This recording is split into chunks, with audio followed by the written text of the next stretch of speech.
This is a tale of 2 kindergartens in Norway where, unlike Scotland, children spend the bulk of their time outside. And evidently, they love it.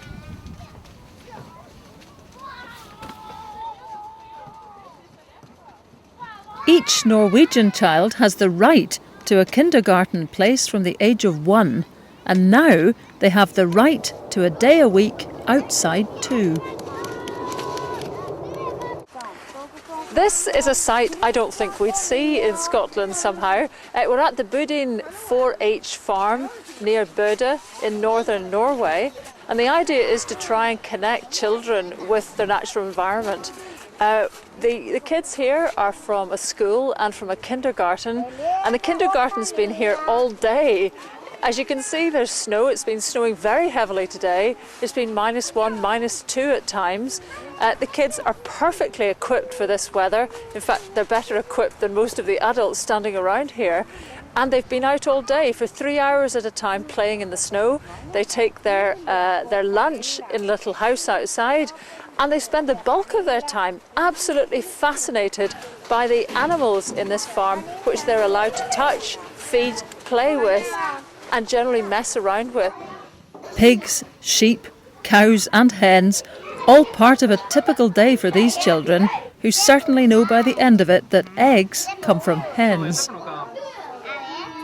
And the degree to which they see the whole natural process is something that is quite extraordinary for us in Scotland, where we seem to have become very limited, very worried.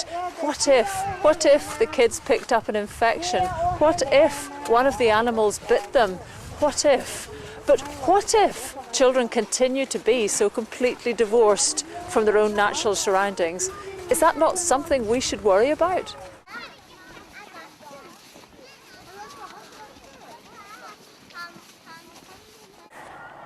So here we are a little bit further along. Tell me where we are and where we're about to go. Now we are staying at outside the kindergarten. Where? There, it's the house. And we're going to go a little bit further in the forest and go to our first base. To find the kids? To find the kids. The kids are there now. Do they have accidents? Not more than other kindergartens. Right. And there's just no danger associated with them being outside like this? No, we have to count them. So we make sure we have all there. But we are doing it. We have good routines. We have a lot of routines regarding safety, both inside and outside. But you don't get parents who say, these are my little babies, I can't have them out in the snow, it's too cold. Oh no, No. They say they have to get out in the snow. Really? Yes, Yeah. they do, everybody. And do you find it surprising that I'm asking you this? Maybe a little bit. It's a foreign world for us to have parents thinking like that. In Norway, that's not usual at all. It's normal to The kids have the kids outside. Yes. I'm staggered. We can focus on the kids and it's safe. It's really safe. We haven't had any accidents. A bit, some cutting and a bit blood and things like that, but not anything It's that's harmless. it's harmless. And they learn. That's how they learn, kids. And they climb up in the top of the trees and. But we make sure everything is safe under, so if they fall down, we make sure there's no big stones or small trees coming up, and so it's safe for them. And is it adults that tend to be the difficult ones about being outside? You know, that haven't got the right equipment, haven't got the right clothes? Yeah, it's not a big issue in our kindergarten, because people that work for us, they know that to work this place we have to go outside. And you don't find a younger generation who are more keen on handbags? Handbags, what's that? That's the things that you carry around as fashion accessories, ladies? No? Oh, You know, that they are more. How they look, shoes? No, fashion? no problem at all. We live in a part of the country that fashion is like And Gore-Tex. Gore-Tex, yes. So And- you're and actually models. You are fashion models of Gore-Tex. yes, we are. Lovely. Well, fashion models, lead the way. Yes, thank you. Thank you very much.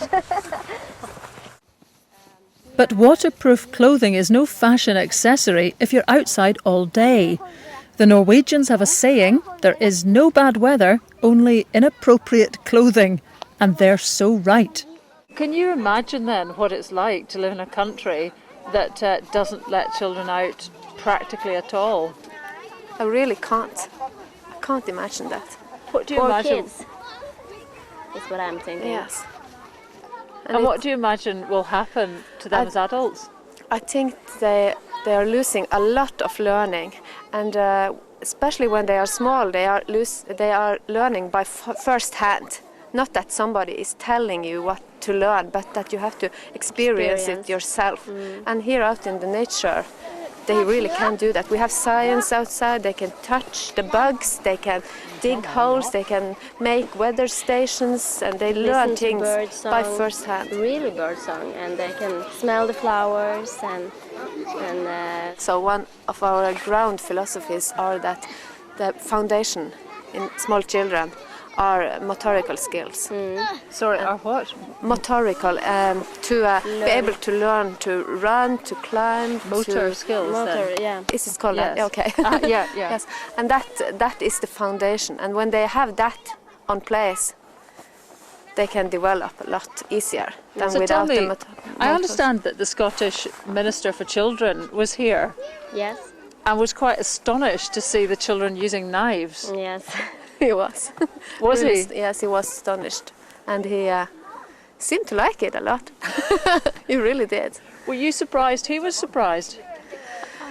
A little bit, but we have heard that countries outside Norway don't let the kids do as much as we can do in With Norway. knives, particularly, because people see knives as weapons. Yeah. Yes, and that's important for us to learn them how to use it.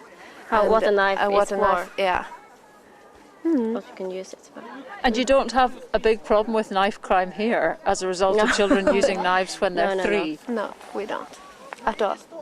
They use the knife for cutting sticks from the trees and making things, and they really like to do that. And we're making it safe by having an adult beside them all the time when they are doing it, and 2-3 at a time. And So what did you say to the Scottish Children's Minister then? What was your message to him about outdoors? What we are telling you now, that this is the foundation. This is learning by first hand. And we said a lot. Yeah. Did you say get your children outside too? And we said what we're saying to you, that we can't understand it being a problem, but we don't know your country and how things are there. So perhaps that is a question for us. Quite what are we so afraid of that we're keeping our children out of this wonderful outdoors?